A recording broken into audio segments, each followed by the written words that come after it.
All right, welcome everyone. Thank you so much for joining. Just making sure I'm actually sharing my screen. This is Aparo's Nonprofit Bites and Insights. These are our free webinar series that we have once a month, specifically tailored for nonprofit professionals like yourselves. Today we have a webinar on Google Analytics. Now, we've gotten a lot of questions through nonprofits asking about Google Analytics, wanting to know more about it, how to get started. Carter was actually a mentor, volunteer mentor previously, and he was doing Google Analytics stuff with his nonprofit. And I gently asked him, like, would you be willing to lead a Google Analytics webinar for our audience? And thankfully, gratefully, he said yes. So we are finally at this point. I know it's been quite a few months since that ask. So really grateful for Carter to be here and lead this conversation. Before I turn it over to him, a couple housekeeping items. We are recording this session. All our webinars that are recorded get uploaded to our YouTube channel. So if you haven't checked out our YouTube channel, feel free to, well, I would recommend to check it out. There's a lot of great content there. Slide deck, anything that we talk about today, including the link to the recording, I will share in a follow-up email. So don't worry about that. We kind of touched upon this a minute ago, but if you do have an AI note taker, we aren't allowing that in our webinar sessions. So please don't use any AI note takers. I will be going back in a moment and taking any that I know out of our session today. Q&A chat box are available for you to use, so please drop in those questions at any time. And then really quickly, before I turn it over to Carter, I just wanted to share a little bit about Apara. I know we got some new folks in here. So Apara, we are a nonprofit ourselves. We are based in Charlotte, North Carolina. And in a nutshell, what we do is we support other nonprofits with any technology needs or challenges. So I won't go into all our programs and services now, but if you are a nonprofit that's seeking any sort of that kind of question or challenge or just want to bounce ideas off of someone, we are a great resource. So check us out on our website. I will be sending up that follow-up email, so if you want to chat further, happy to. Okay, that is it for me. I'm going to stop sharing my screen. And Carter, it is all yours. Okay, great. I'm going to go ahead and share, and I've got a deck, and I'm going to be bouncing between the deck and the actual Google Analytics interface here in a bit. So hopefully you're able to follow along with me. And if you do see any issues, just raise your hand, and I'll see what I can do to address them. Okay, so hopefully you're seeing the title slide here, Digital Analytics for Nonprofits. I am Carter Hansen. It's a pleasure to be here. Thank you, Yenting, for the invitation. It's a great opportunity because I'm passionate about measuring impact and understanding behavior and tuning experiences around goals. So it's a big part of what I do at my work at Regions Bank. Although I'm not representing Regions Bank, I'm not going to show you anything Regions Bank. I'm going to show you some stuff that I did for basically another nonprofit site in a little bit. So my team at Regions is responsible for what we call safety and security, and I run a user experience design team, and we design the interface for everything related to login, username, password, authentication. If you need to receive, one-time codes, use pass keys, use push authentication, all that kind of stuff, and security alerts and related sort of protection mechanisms are all the experiences and systems that my team designs. But so I'm no longer in the analytics field, but I bring a big lens of analytics into the work that we do. And we're always looking at what are people doing currently? What do we want them to do? Are they following the optimal path to do some of these things? And I'm always measuring the impact of our work and measuring the current experience with analytics. Sometimes it's something like Adobe. I do a lot of work at Regions on Adobe and also helping with the Adobe implementation so we get better tracking.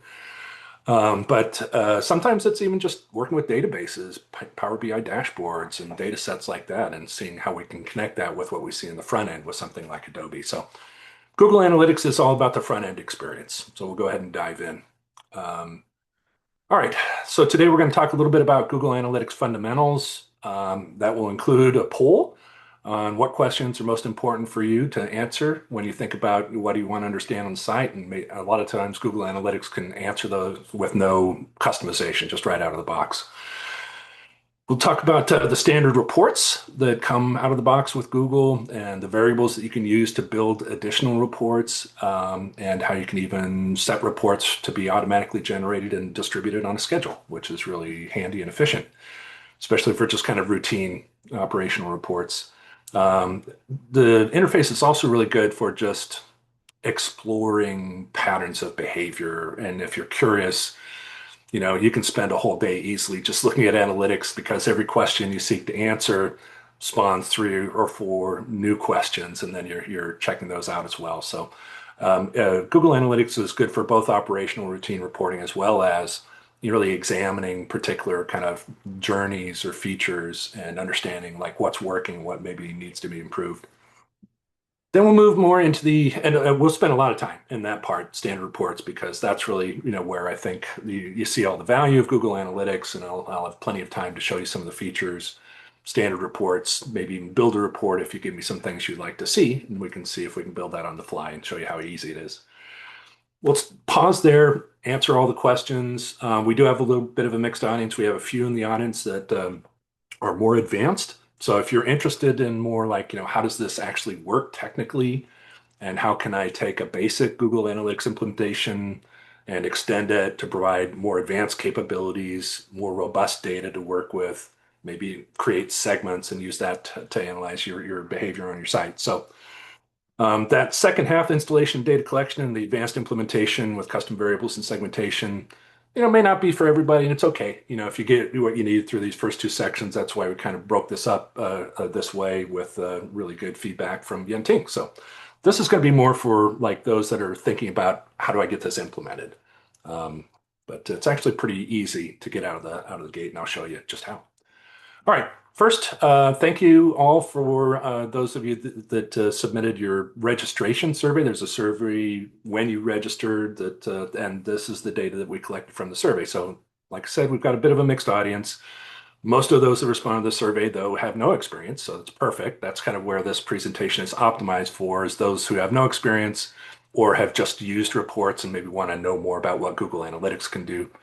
And then we've got some more, implementation folks here with creating reports and setting up analytics data capture.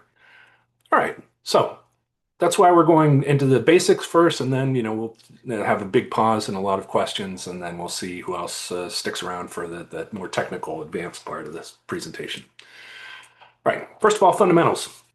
So what is Google Analytics? Basically, it just helps you understand what people are doing on your website.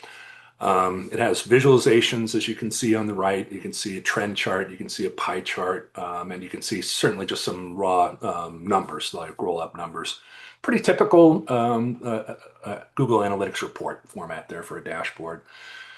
So it tracks all these user interactions implicitly, like if they click on a link, if they view a page, if they download a PDF or a file, if they submit a form, all that stuff will be captured by Google Analytics and available automatically in reporting. So the benefit is, well, one, it's free. So you can't beat the price. And it's actually remarkably robust and easy to use for a product that is just free. It can really help you track the impact of the work that you're doing, the donations you're receiving, how donors get to you, and sort of like what kind of content they engage with before they decide to donate. You can evaluate some of your outreach campaigns, whether they're social media or maybe email, see what kind of traffic you're getting from those, and then see what's working and just kind of double down on that, improve and reinvest in the things that are really driving the outcomes that you're looking for. Okay, so why you need analytics? Of course, you just got to measure. Everything is about measurement. I guess what do they say? What gets measured gets managed. So, I think nonprofit really wants to make sure that, with the limited resources you have available, you're having the greatest possible positive impact against your mission and goals. So, this is a great way to start to establish that: is connect analytics to the things that matter to you as an organization, as a nonprofit, and then understand, how the content on your site relates to those, and then you can start to make the connections on how to tune and optimize content and, navigation and the features of your site to drive towards those outcomes. And again, when you see what's working, you invest more in that and you do more of that. More of the kind of content that attracts more visitors and spend more time on the site and more inclined to donate. And whenever you're trying to sell, your nonprofit mission to maybe a potential donor, maybe a larger donor, a corporation, or a foundation, they're probably going to want to know, like, how do you measure the success of your efforts? And you can show them how you make data-driven decisions with analytics. So here's some of the sample questions that Google Analytics can answer. Um, like, where are my website visitors coming from? And that's, what are the sources of traffic? How many visitors am I getting? What are they doing on the site? How many new visitors am I attracting? You have kind of return or recurring, kind of persistent visitors, but you're also trying to acquire new visitors. And then you see what content and features are most popular and actually geographically where are your visitors coming from. Of course, that gets a little bit weird because sometimes internet routing doesn't always show exactly where the person's location is, but it's generally pretty indicative. All right, so with that, I think we're ready for our first poll of the day, and so please pick and at multiple choice. So any of these that you feel are most important to you.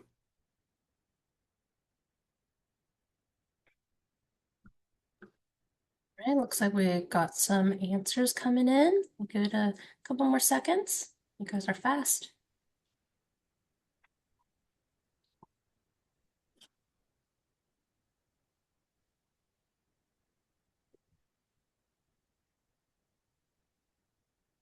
All right, I think we slow down there. So I'm going to end the poll and share the results.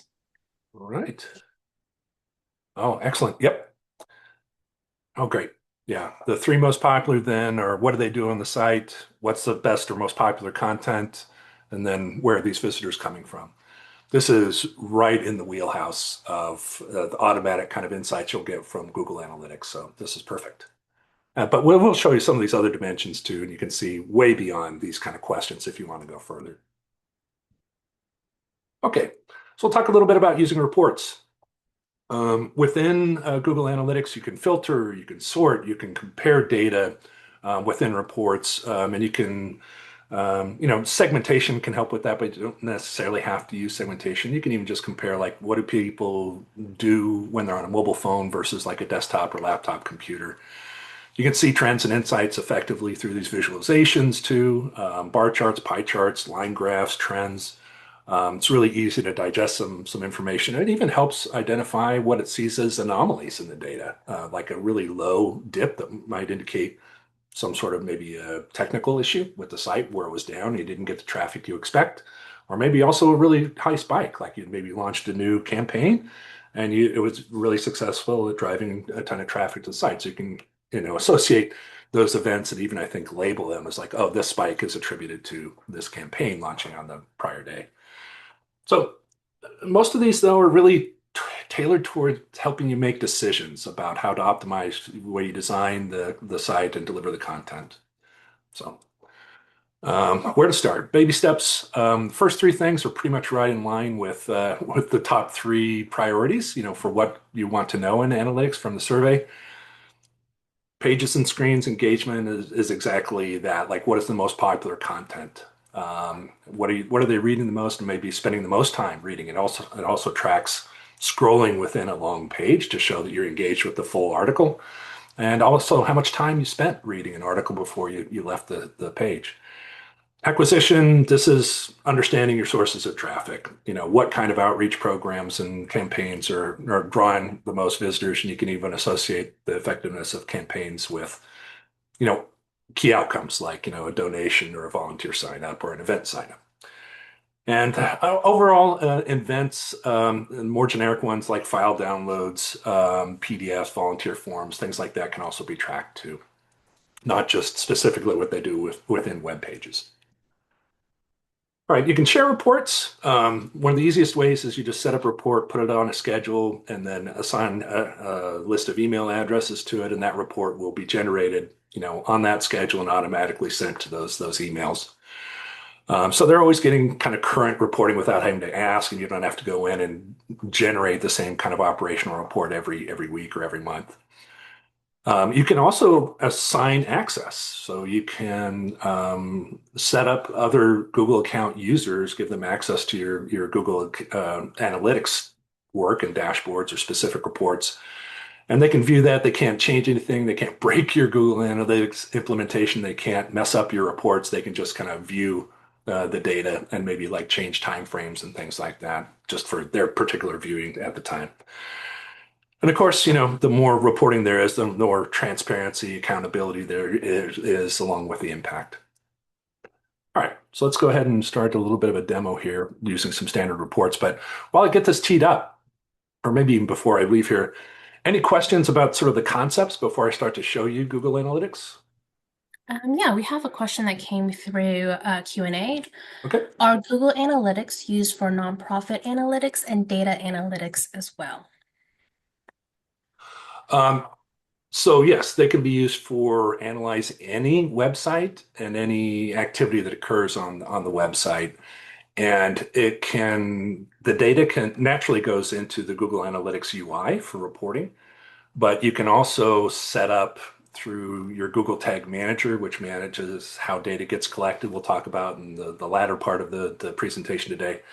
You can set that up so that the data can also be sent to like your data lake or to like Snowflake or BigQuery, these other large kind of data platforms where you can combine that data with other operational data you're getting from other systems. Does that answer the question? I wasn't quite sure.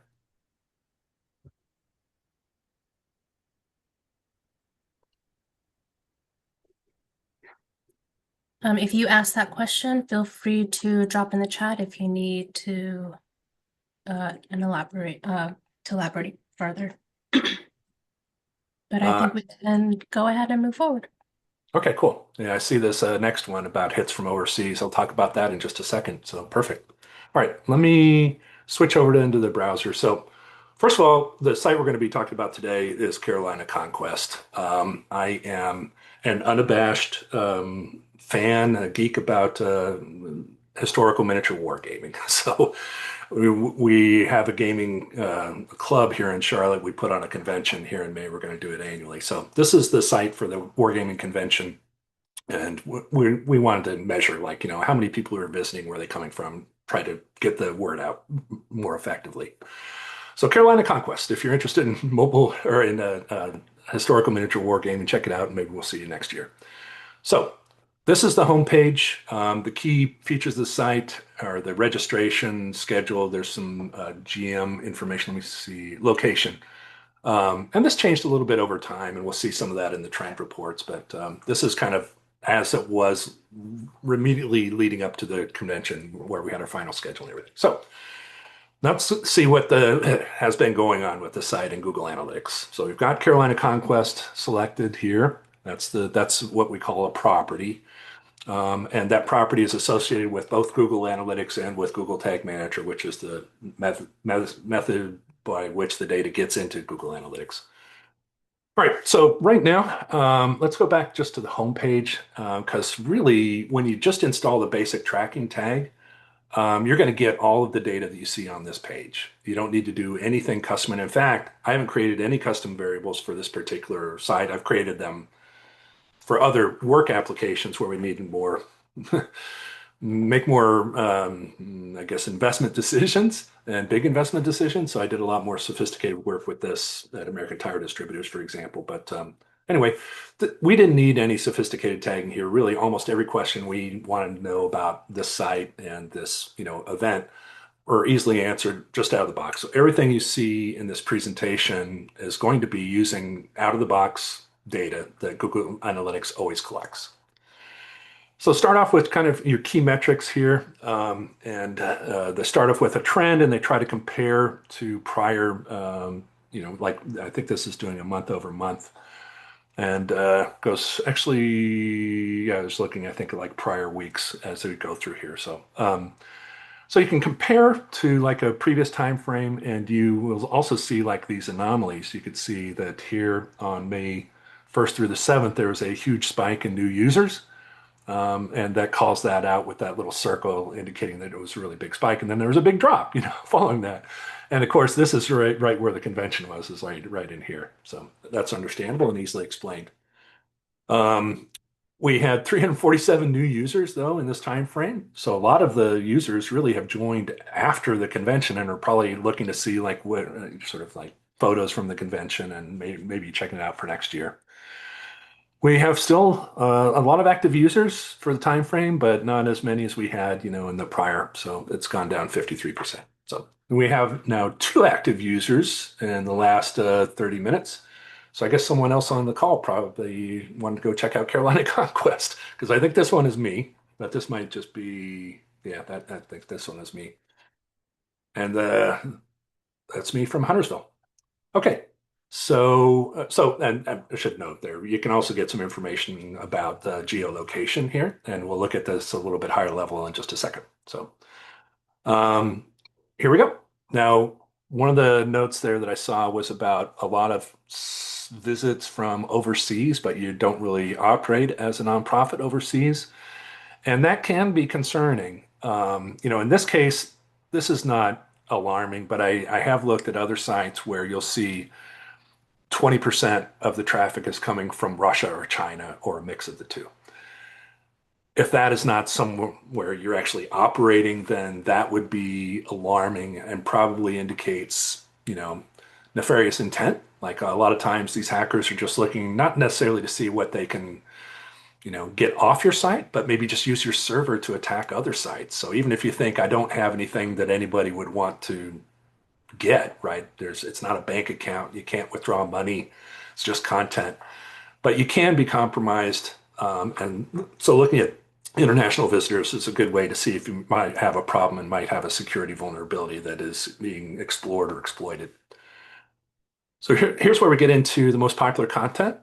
These are the most popular pages. I'm going to set this to the longer time frame too. So let's just do this for this whole year. And you can see, the homepage was number one, but the schedule got a ton of views as well. And that makes sense because, people keep refreshing the schedule. And even during the convention, they're checking the schedule to see, okay, what game do I want to play next and where is it? Um, and so these were all the pages that we had. You could see the original homepage was replaced by one as we got closer to the actual event. This is the same page address, just a different name, so it's being counted separately. Um, but yeah, so that's the popularity of content. And this is also really important and came up again as one of the top questions. We talked about overall kind of site traffic, popular content, and sources here is what this is they call it, channels, but it really equates to sources of traffic. So direct means that they got to your site through an email link or a bookmark in their browser, or they remembered someone said go to carolinaconquest.com and they just typed it into the browser.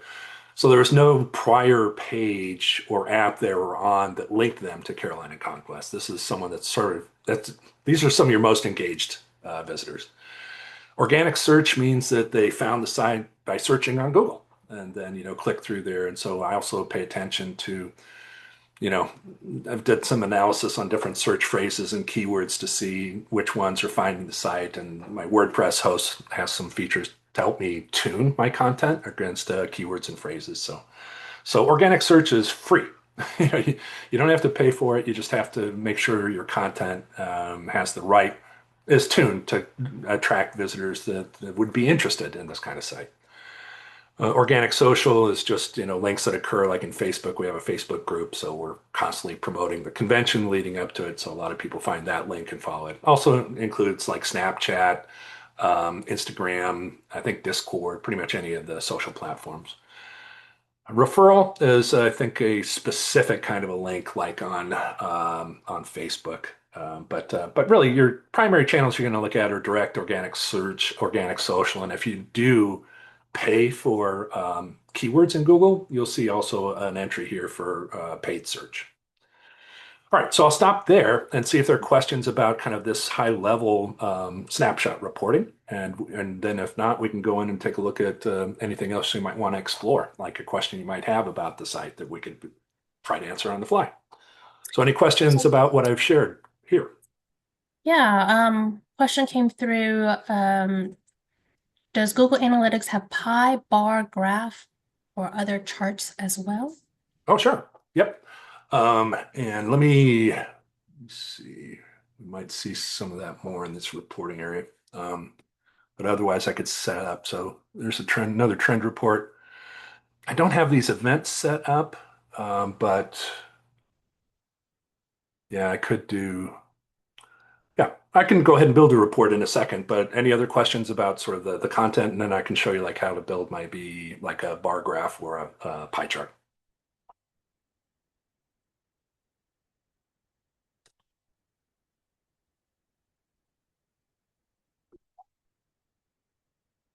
Okay. All right. So then I'm going to next. All right, so let's go ahead and maybe try to build a really quick report. But before I leave this screen, like this homepage is that snapshot of the key data. And again, it covers all those dimensions that were the most popular in the survey around what's important to you. But this reports is also useful. It has a lot of more specific reports. It goes down to a more deep level, but often following the same kind of conventions. Um, so, a real-time overview can be kind of helpful if you're especially in the middle of a campaign. You can see what kind of interest is being generated, and this data is refreshing constantly. Because of performance reasons, they don't want to refresh all the data all the time, but they do provide some real-time reporting if you really need immediate understanding what's going on, like with a campaign. And there are different kind of collections of pages that they set up for different types of views into the data that you already have. So these can be really helpful as well. This is nice trend chart showing you like where the channels, the sources of traffic are coming from and how they've changed over time. So there's a lot of really handy, just out of the box reports with the detailed information that you can drill into. Um, Let me go in then and just kind of set up a quick report so you can see that. All right, let me go ahead and create a blank one. And let's say that so segments are, there are some that are automatically provided by Google. Like I said, you can also set up segments, and they can be associated with any kind of the attributes that Google Analytics is capturing. So for example, if you want to have a segment of all the donors of your site, if you just need a thank you page for a donation, and then you say everybody that visits the thank you page is considered a donor and is a member of the donor segment. So it could be that easy to set up. I'm not going to go too much into segmentation right now, but you can see a lot of this stuff is, based on the dimensions we looked at in the overview report.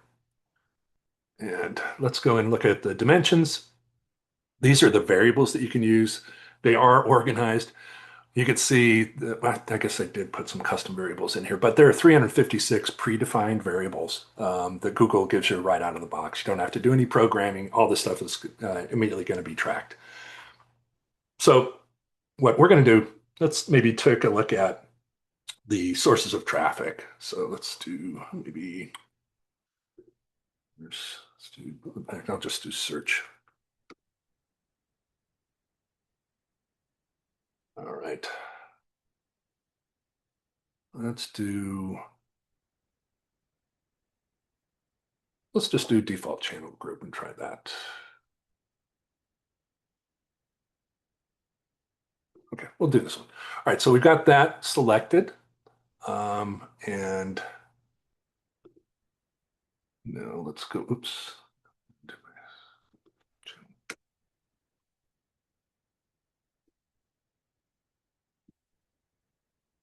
Oh, confirm, it's behind my Zoom window. All right, so now we've got that metric available. and we can drop this in. In order to get any reporting done, though, we're going to have to actually put this into a table. No,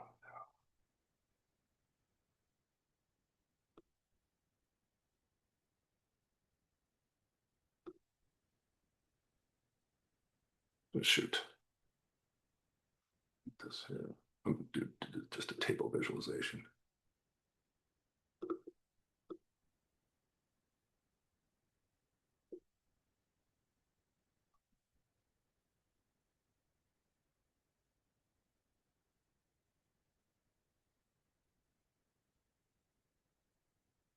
And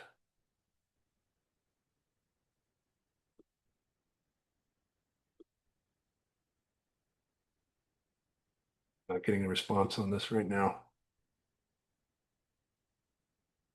Huh. I don't know if Google's locked up or what. Let me see. All right.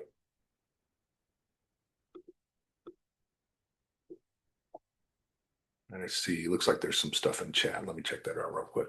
Ask audio questions. I don't know. Is there? Yeah, so if you do want to ask your question, just raise your hand and I can unmute you. But we do have quite a few questions coming in. I didn't want to stop you in your what you're doing. Are you ready for the questions? Yeah, yeah. Okay. So in Q&A, going there first, what is a bounce rate? Oh, bounce rate is especially associated with like campaigns. And someone follows like a link in maybe a banner or some paid advertising. They hit a landing page and they immediately leave it. They don't go to any other pages on the site. They don't spend any time on that page. Basically, it says, I got there, but I'm immediately not interested. Somehow you didn't engage me at all. Okay. And what qualifies as an event? What qualifies as a what? Event. Oh, an event. So it's anything that happens on the site. It could be a click, it could be a page load, it could be an interaction with something on the page that doesn't load anything else. It could be a form submission. So any of those things can trigger collection of data, and the data collected goes beyond just what you did. It includes all this other context data, like what device you're using, your kind of source of traffic, all that stuff is conveyed with each of these events and can be correlated with those events. Okay. Can you connect Google Analytics to an Instagram account or other social media account, or is it just for traditional websites? It's just for the traditional websites. I think you'd have to use whatever kind of reporting is available from Instagram or the social platforms to see that interaction. Because you can't really install Google Analytics on these other platforms. But if you're receiving traffic from Instagram, like maybe there's a short version of a post that leads them to a full blog post on your site, that can be tracked and you can tell that came from Instagram. Is the organic social category how I know the impact of social posts or ads? Yes, yes. Now, if it's paid advertising, that would come as paid social, like the paid search. And we have organic search when you're not paying for it. It just comes from clicking on search results. Social posts and ads, social post, if it's just your owned content, that would come as organic social. If you bought an ad on Facebook, that would be attributed to paid social. Can I know if someone arrives to my webpage due to AI? That's a really good question. I don't know, but I can ask and see if we can follow up with that. Um, I haven't seen a way yet to do that, but Google's probably smart enough that they're thinking about, so many now search results, so you just don't go past the AI answer anymore, and you'd want to understand that. So Mhm. I don't know. I wouldn't be surprised if it's possible, but I have not done it. Someone dropped in the chat that they saw an AI assisted search as one of the categories. And the dimensions, maybe.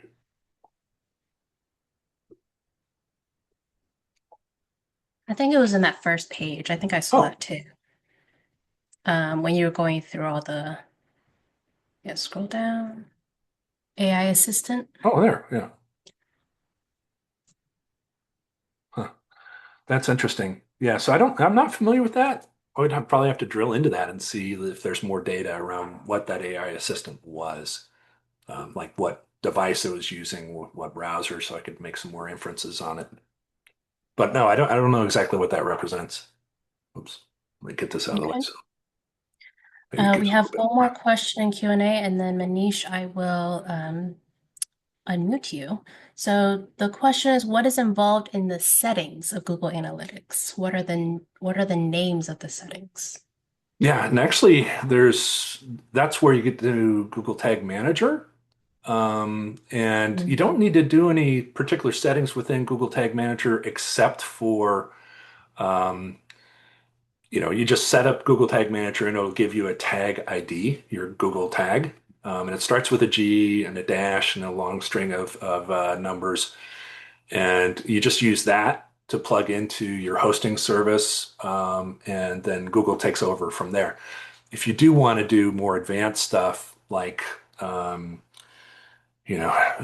capture the exact size of the window being used. That is not in the out of the box analytics. It'll give you screen resolution, but it won't show you like what is the size of the browser window people are using. If you want to do that, you'd have to code it in JavaScript and assign it a variable in Google Tag Manager. So you can create a lot of more sophisticated tagging within Google Tag Manager by pulling variables that are already in the data layer in an application or a website. And you can also just use JavaScript to capture additional data and set up new variables within Tag Manager. But that's about it for settings. Really, the setting is just setting up, getting your Google Tag Manager account, and then it'll assign the tag ID. You just get that, use the configuration in your hosting provider, and you're ready to go. Thanks, Carter. Manish, you are able to unmute. There Yeah. you are. Can you guys hear me? Yes. So the question I have is with Google Analytics, it's great that they provide you this free tool, but how much of all of this data they consume, and then they make you a targeted audience with ads and So, whatnot? right. So, this is kind of like a data privacy or sharing question, I guess. And I thought this might come up, so I did a little bit of searching. And well, one, there are some controls over how much of the data you want Google to use. But what Google says they do with the data is just aggregate stuff to help others understand, like benchmarking their site against other sites. They're not really operating on the data from your site to target. It's really just to improve the overall Google analytics service and to allow you to see like how your site might compare to other sites, similar characteristics. But yeah, they say they do not use it for any targeting or marketing. Thanks. Yep.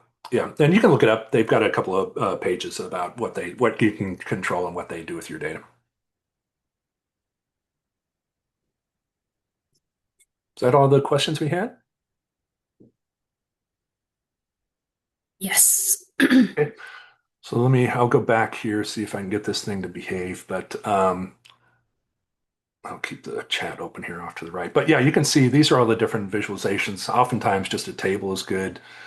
Donut chart, or I think it can maybe even be a pie chart if you want to. Trend, a line chart, and scatter plot and bar charts. So pretty much, typical stuff. And then if you want to do geolocation stuff, it'll overlay, on a map. So those are the visualizations you have to work with.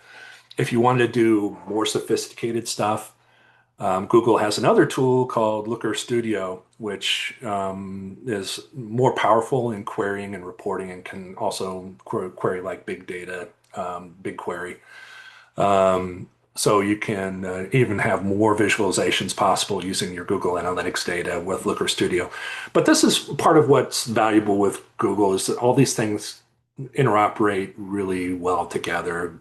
Google Analytics with Google Tag Manager, with Google Search Console and Looker Studio. they're all basically free, unless you get to a very large scale use, and they're extremely powerful. So,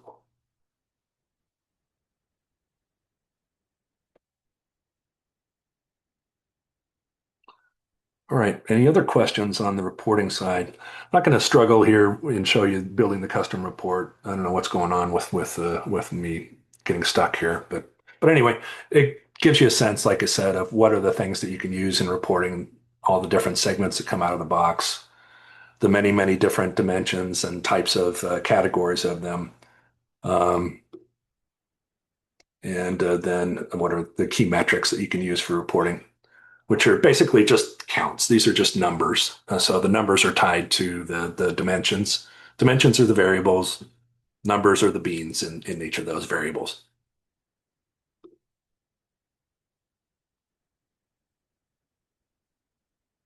All right. If no more questions, we can go back to the deck and go through the last bit of the technical part. Okay. All right. Installation and data collection. This is basically a schematic model of how Google Analytics works. This is the server, your web server. You send pages to the visitor in their web browser. The web browser executes that little script, that one line of JavaScript that connects the site to Google Analytics and Google Tag Manager, and then that script executes, and the first thing it does is it sends the data to Google Tag Manager, and Google Tag Manager determines like how to put that data into Adobe Analytics. And again, that's not just for all the out of the box variables, but it will add variables that you've created within Google Tag Manager, and all that flows into reporting with Google Analytics. That's basically it. You got a web page that goes out there with that little one line tag of script, and that needs to be on every page of your site. That engages Google Tag Manager, sends the data through Google Tag Manager, and then on to Google Analytics. All right, here's a good time for the next poll. So, how is your site hosted and managed today?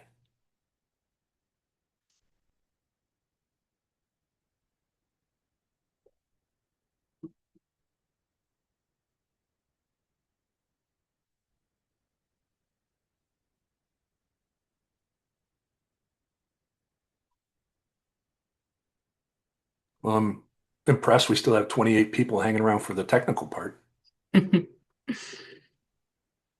You're making it engaging a little bit, Carter. Arnold, I do see your hand raised, so we will have another question Okay. coming up, Carter. But All right. looks like we slowed down here. Let me go ahead and end the poll and share the results. Okay. All right. I expected WordPress would be really high because it is really powerful, fairly easy to use, and also a lot of low-cost hosting options. That Carolina Conquest runs on WordPress. I read recently, I think that I don't know, like 36% of all the content consumed on the internet is from WordPress. That's insane. Mhm. But this is kind of optimized for that kind of situation. If you're managing your own site and hosting it on your own just server, space in the cloud or whatever, and it's all kind of homegrown, you can do all kinds of stuff there. But of course, there's a little bit more technical burden. But you can get all the value that I showed already from Google Analytics with just, like I said, installing one line of script on every page, and it's easy to do in some of these hosting providers. All right.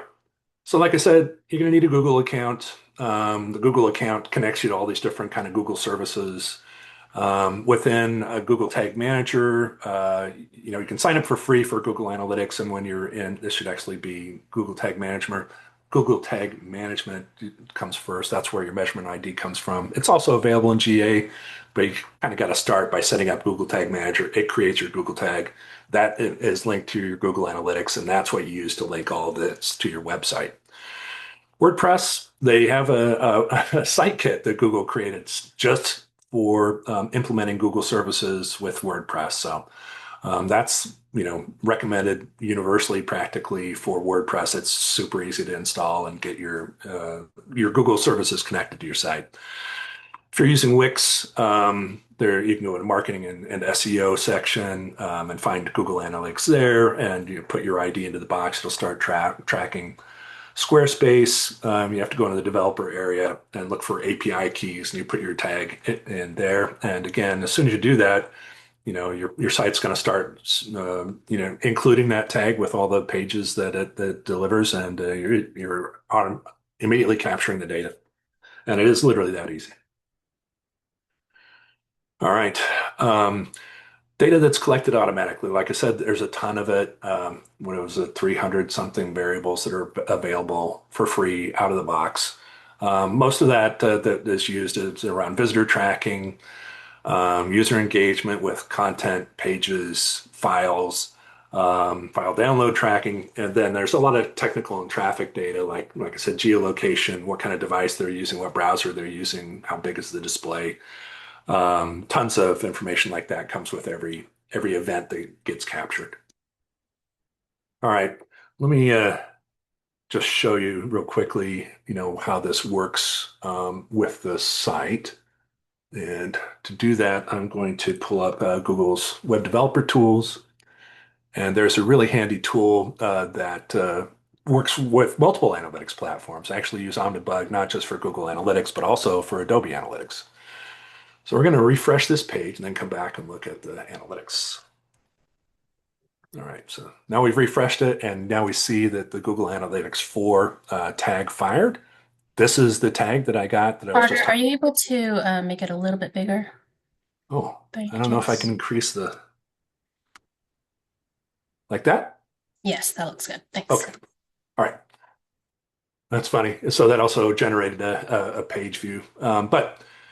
Um, so Google Analytics tag fired, and this is basically your GTM, and then the GTM is logging a page view, and with the page view, all of this stuff comes in. What was the actual location? So if you have maybe a page name that doesn't match that's sort of the URL or file name, you'll be able to identify that. Title for the document, what kind of event it was. I was running it within an 1880 by 755 screen. So you can see some of these technical events as well as the actual page view data. So, all right. So this is a good way to troubleshoot your installation and just to verify that it's working. So after you've got it connected, you can install Omnibug as an extension. You'll need to enable Google Developer Tools if you're using Chrome. Safari, same. Safari has a similar extension you can use if you prefer to use Safari. And once you got that, you can see any interaction that's being captured. So let me clear this, and I'm going to go ahead and navigate to schedule of games, and then go back to the console, and now you can see that. Where are we at here? Oops, I'm sorry. I think I'm in the wrong one here. This page view. So now you can see that it passed a new page view, and it was for carolinaconquest.com/schedule. So you can always inspect what are the actual values of the variables that are being passed and what variables are executing or being fired, on any one of these events. And if you had click tracking, in addition to a page view, you'd see a click event, and it would tell you specifically, where that click was, and what its link destination was. So that's how you can see like what it's actually doing with passing data under the hood. And like I said, valuable to validate that the data is actually being generated and passed and it has the right values. And then if there's something wrong on the reporting side, then it's not because of the data collection. It's something with just the reporting aspect. So that's the demo of the data collection. All right, advanced implementation, Google Tag Manager. Again, we're getting close on time, and I want to leave a little bit of time at the end for final questions. Simplified tag management. In the old days, right, or even some still traditional, highly secure websites maybe don't allow for externalized tag management because it doesn't go through like a software release. But most companies and sites are now comfortable with having externalized tag management. So you got that one tag on the page, and then you can continue to basically tag other interactions without having to go back and code them into your site. You just find those elements in the overall data structure of the site in Google Tag Manager and then assign variables based on those. So it allows you to continue to enhance your tracking without having to go back to a developer and update your site itself. You just do all those updates within Google Tag Manager. And that also means you can't break the site by setting up a bad variable in Google Tag Manager. So again, you can do that without development support. You don't need all that dependency and updates to the code and site. And it just allows you more quickly to develop a richer data set. If you're interested in more sophisticated tracking, you can really do some amazing stuff with Google Tag Manager. Common custom types of variables, like you might want to see not just they're a donor, right? We talked about creating a segment for a donor, but what was the value of their donation?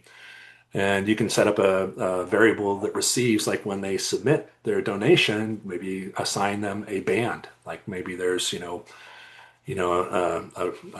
bronze, silver, gold level donor, and you can assign a variable and the values for that based on their donation.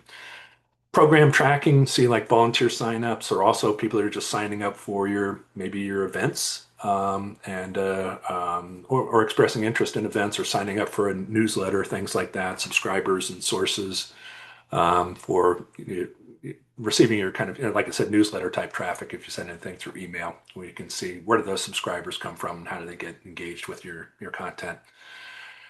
And again, it just all goes back to measuring impact. And sometimes some of the most impactful things really, unfortunately, will require a custom variable like this donation level might be really important for your understanding. And you might see like, whatever, 80% of your funding comes from 10% of your donors. And you could get there with Google Analytics. All right, segments. Basically, if you're not familiar with market segmentation, it's just any demographic or in this case, any attributes that Google has, you can create a segment around.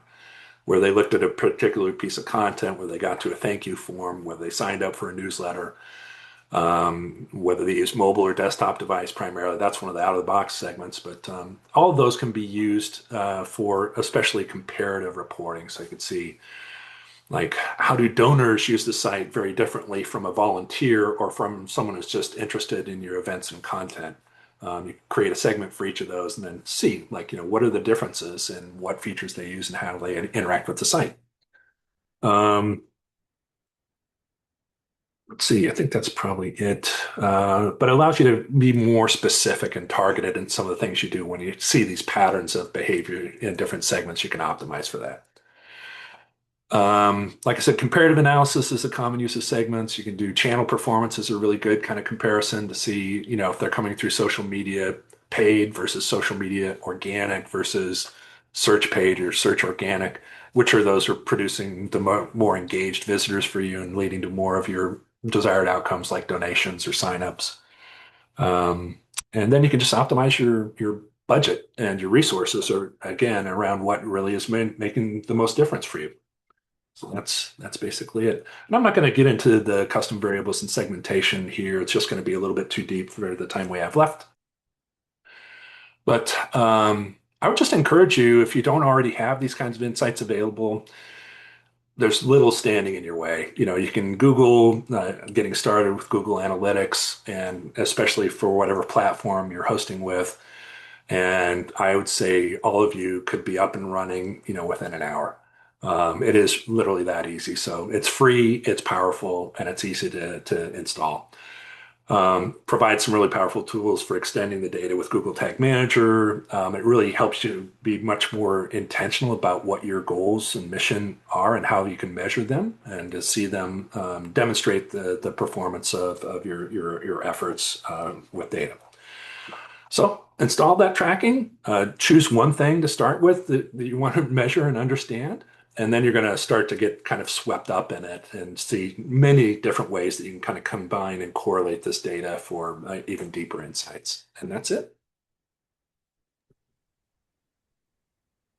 Thanks so much, Carter. A lot of great information. We do have a couple more questions. Arnold, I am giving you the ability to unmute if you want to go ahead and unmute and ask your question. Yes, can you guys hear me? Yep. Yes. Carl, good.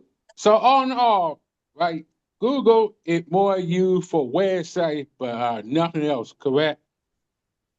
It can be used for apps too. Like if you have your own mobile app, they do have an implementation for the mobile app. I haven't done an app implementation. Mine have always been web, but you'll get a lot of the same data, but you install it differently. But no, you can't connect it to someone else's app, like, an Instagram or Facebook. But yeah, it's Mm, primarily for websites, but also if you do have your own mobile app, you can install it there. Thank you. I love that, Ted. Yeah. That's fantastic. That is a brilliant idea, and it's similar to like Rovo now is an AI assistant with all the Confluence capability, or sorry, I should say Atlassian capability. So it's for Confluence and for Jira, and it's similar. Like there's a lot of data available in these, but if I want to figure out, I don't have to do a custom Jira JQL query. I can just ask Rovo show me all the tickets that had these tags that were completed in this time frame by this person, and it spits it out. So that's beautiful. If you could just tell Claude, connect Claude to your Google Analytics and tell it what you want to know, that's a perfect use case for Claude. that's amazing. Thanks, Ted, for dropping that in. We have a question in Q&A. How do we add multiple people to the same property in Google Analytics so we can all see the analytics? All right, so let me go back in here. I haven't done this for a long time, but I think I know where to start. But basically, I think you send them an invitation, add an account. Um, Yeah. So right now I have these two accounts associated with this property, but I can add another account with to this property and give them what kind of permission I want. And that's useful again if you have multiple people that want to use the analytics, or maybe someone like that is a stakeholder that wants to go beyond the canned reports. How quick, how, can you quickly show how to share a report? Okay, let me see. This I haven't done for a while either. There we go. So this would be sharing the report. There's a little bit of a share link here. I haven't set up the like a distribution list for scheduled reporting, but it'd be following the same kind of interface.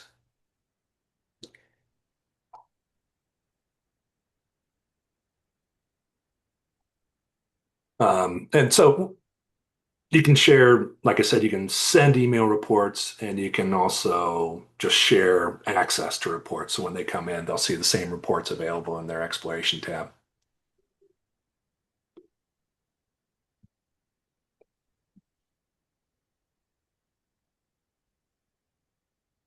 And, okay, is that it then?